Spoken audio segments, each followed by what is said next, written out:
हाय दोस्त, मैं चंद्रशेखर और स्वागत है आपका टारगेट परीक्षा में। और आपको बता दूं हम लोग प्राचीन इतिहास पढ़ रहे हैं। ठीक है।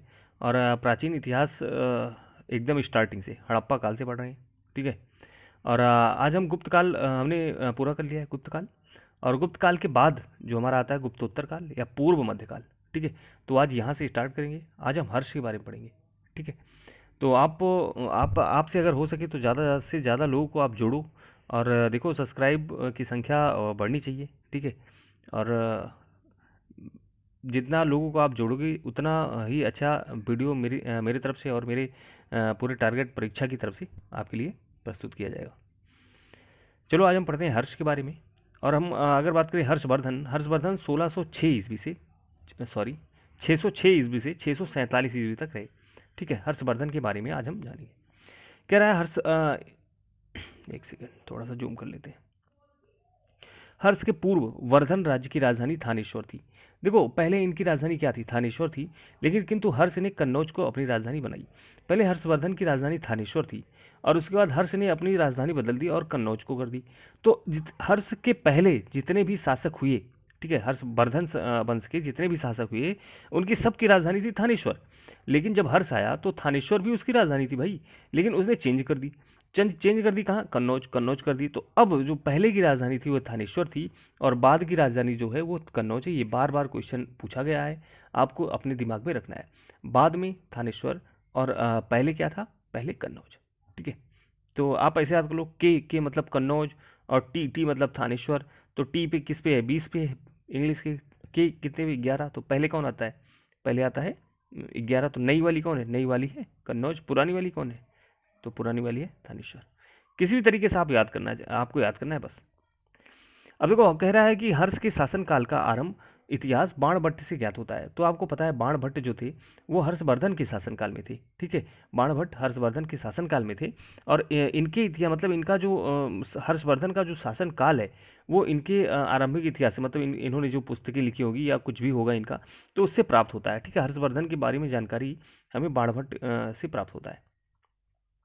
और यहाँ बताया गया है कि हर्ष हर्ष का राज्य उत्तर में कश्मीर को छोड़कर सभी प्रांतों में था। मतलब कश्मीर को छोड़कर और बाकी हर्ष का प्रांत सभी क्षेत्रों में था। और ऐसा माना जाता है जो हर्ष का क्षेत्र है वो सबसे बड़ा क्षेत्र था। ठीक है। इनके शासन का। और ये अपने कुछ दूत को चीन में भेजे थे। उतना ये इम्पोर्टेंट नहीं है, जाने दीजिए आप। और हर्ष जो था वो महायान बौद्ध धर्म का संरक्षक था। देखो बौद्ध धर्म में दो थे, एक महायान और एक हीनयान। ठीक है। बौद्ध धर्म में लेकिन क्या हुआ, ये बुद्ध के मरने के बाद बढ़ गए थे। लेकिन जो हर्ष था वह महायान बौद्ध धर्म का संरक्षक था। और भूमि देने की सामंती प्रथा हर्ष ने चालू की थी। ठीक है। और वैसे तो भूमि देने की सबसे पहले प्रथा सातवाहनों ने चालू की थी। फिर हम बात करते हैं हर्षवर्धन के शासनकाल में हुएनसांग आया। ठीक है। हुएनसांग हर्षवर्धन के शासनकाल में आया। हा से देखो, हा से हुएनसांग और हा से हर्ष। तो ऐसे याद कर लो आप। ठीक है। इसने भ्रमण किया और ये भारत में रहा, लगभग 15 सालों तक भारत में रहा। और यहाँ से फिर वह नालंदा बौद्ध विश्वविद्यालय में पढ़ने के लिए आया था। मतलब नालंदा विश्वविद्यालय, जो नालंदा विश्वविद्यालय है वो बिहार में है। ठीक है। नालंदा विश्वविद्यालय कहाँ है? बिहार में है। और वहाँ पढ़ने के लिए आया था और भारत से बौद्ध ग्रंथ बटोर कर ले गया था। ठीक है। भारत से बौद्ध ग्रंथ बटोर कर ले जाने के लिए आया था ये। ठीक है। कौन? हुएनसांग। और आपको बता दूं नालंदा विश्वविद्यालय बिहार में है। और अभी आपने पिछली वीडियो में पढ़ा था कि इसे कुमारगुप्त ने बनवाया था। कौन? कुमारगुप्त ने बनवाया था।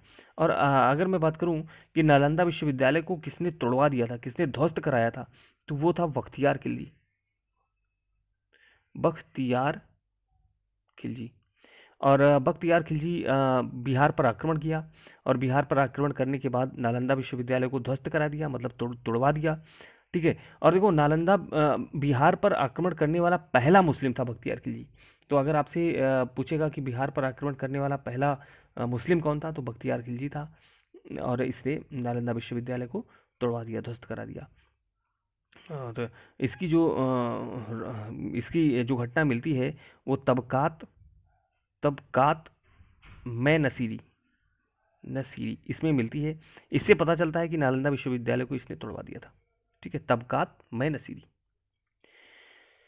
फिर हम आगे चलते हैं। कह रहा है हर्ष के विद्वानों में, मतलब के विद्वानों के संपोषक के रूप में ही नहीं बल्कि 3 नाटक, मतलब हर्ष कह रहा है, यहाँ पे कहा जा रहा है कि हर्ष एक सम्राट ही नहीं था, हर्ष क्या था, एक मतलब लेखक भी था। मतलब इसने 3 नाटक, प्रियदर्शिका, रत्नावली और नागानंद, इसकी रचना की।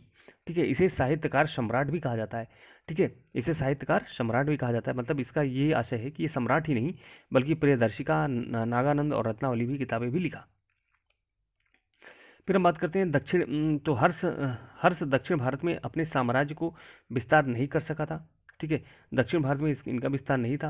और आपको पता है चालुक्य नरेश, जो दक्षिण भारत के चालुक्य नरेश थे, उनका पुलकेशिन द्वितीय, ठीक है, चालुक्य नरेश पुलकेशिन द्वितीय से नर्मदा नदी के तट पर हर्ष का युद्ध हुआ। तो हर्ष का युद्ध किसके साथ हुआ? तो पुलकेशिन द्वितीय के साथ। कहाँ, किस नदी पर? तो नर्मदा नदी किनारे हुआ। और इस समय जो पुलकेशिन द्वितीय था वो किस वंश का शासक था? तो चालुक्य वंश का शासक था। ये आपको याद करना होगा। ठीक है, अब यहाँ देख लेते हैं, ये इतना इंपॉर्टेंट है नहीं। ठीक है, यहाँ देख लेते हैं। जो हर्ष था वो सूर्य का, शिव का और बुद्ध का उपासक था। मतलब सूर्य, शिव और बुद्ध का उपासक था। और आपको बता दूं, अशोक जो था वो अशोक भी शिव और बुद्ध का उपासक था। शिव और बुद्ध का उपासक था कौन? अशोक। ठीक है। हर्ष का दूसरा नाम शिलादित्य था। तो अगर आपसे पूछेगा शिलादित्य नाम किसका था, तो हर्षवर्धन का दूसरा नाम क्या था? शिलादित्य था। फिर हम बात करें वास्तुकला की। वास्तुकला जो ये मूर्ति बनती है या मंदिर बनाए जाते हैं उनकी हम बात करेंगे। कह रहा है इस युग की वास्तुकला की मुख्य कृतियाँ मंदिर हैं। ठीक है, इसमें मंदिर बड़े पैमाने पर बनाए गए थे। भौगोलिक आधार पर शास्त्रागार की 3 शैली निर्मित है। आपको पता है जो मंदिर है, मंदिर की विशेष 3 शैली माने जाते हैं। पहला एक नागर, दूसरा द्रविड़ और तीसरा बेसर। तो ये 3 प्रकार के मंदिर हमको मिलते हैं पूरे भारत में देखने पर। अगर हम बात करें उत्तर भारत में नागर, उत्तर भारत में क्या मिलता है? नागर। दक्षिण भारत में द्रविड़ मिलता है। और जो दक्षिण भारत और उत्तर भारत के बीच का हिस्सा है उसे हम बेसर बोलते हैं। ठीक है, उसे हम क्या बोलते हैं? बेसर। जब दक्षिण भारत और उत्तर भारत की मूर्तियों को, मतलब मंदिरों को मिक्स कर दिया गया तो उसे हम क्या बोलने लगे? बेसर। तो अगर आपसे पूछेगा उत्तर भारत में जो मंदिर है, जो मंदिर कला बनी है, वह किस शैली में बनी है, तो आपका आंसर रहेगा नागर। ठीक है, लेकिन अगर मैं बात करूंगा कि दक्षिण भारत में जो मूर्ति बनी है या मंदिर बनी है उसका वो किस शैली में है, तो आपका आंसर रहेगा द्रविड़। ठीक है, और दोनों के मिक्स या फिर कह सकते हो आप मध्य भारत में जो बनी है वो बेसर शैली है। राइट। अब यहाँ वही चीज़ बताया गया है आपको। ठीक है, हम थोड़ा सा आगे चलते हैं। शास्त्रकारों के अनुसार नागर शैली के मंदिर चतुष्कोणीय होते थे। तो जो नागुर शैली के मंदिर होते थे वो चतुष्कोणीय। ठीक है, चतुष्कोणीय मतलब कुछ इस तरीके से होते थे। ठीक है, इस तरीके से होते थे। तो और इनका आधार से लेकर सिल तक द्रविड़ के मंदिरों का आधार अष्टभुज और बेसर का अर्धगोलाकार। तो जो द्रविड़ शैली थे उनका अष्टभुज होता था। ठीक है, इसे कुछ आप बना सकते हो अष्टभुज। ये तो शायद अष्टभुज हुआ नहीं, 2 2 4 2 6 6 भुज है, तो अष्टभुज आप बना सकते हो। तो वहाँ बात कर रहा है अष्टभुज आकार के होते थे। और बेसर के अर्धगोलाकार होते थे। बेसर के जो होते थे ये अर्धगोलाकार इस टाइप के होते थे। तो ये मंदिरों का एक शैली है, आपको याद रखना है। तो अगर आपसे बोलेगा कि नागर तो चतुष्कोणीय 4, और द्रविड़ तो अष्टभुज, और अगर पूछेगा बेसर तो बेसर आधा होता था। ठीक है, 1/2 आप कह सकते हो, अर्धगोलाकार। अब यहाँ हम देखते हैं द्रविड़ शैली के मंदिर आयताकार तथा शिखर पिरामिड के आकार का होता था। मंदिर जो होता था आयताकार और शिखर जो होता था वो क्या होता था? पिरामिड के आकार का होता था। ठीक है, नागर शैली के मंदिर शिखर में खड़ी रेखा की प्रधानता के कारण इसे रेखीय शिखर भी कहा गया। वर्गाकार तथा ऊपर की ओर वक्र किए हुए मंदिर इन विशेषता थी। ठीक है,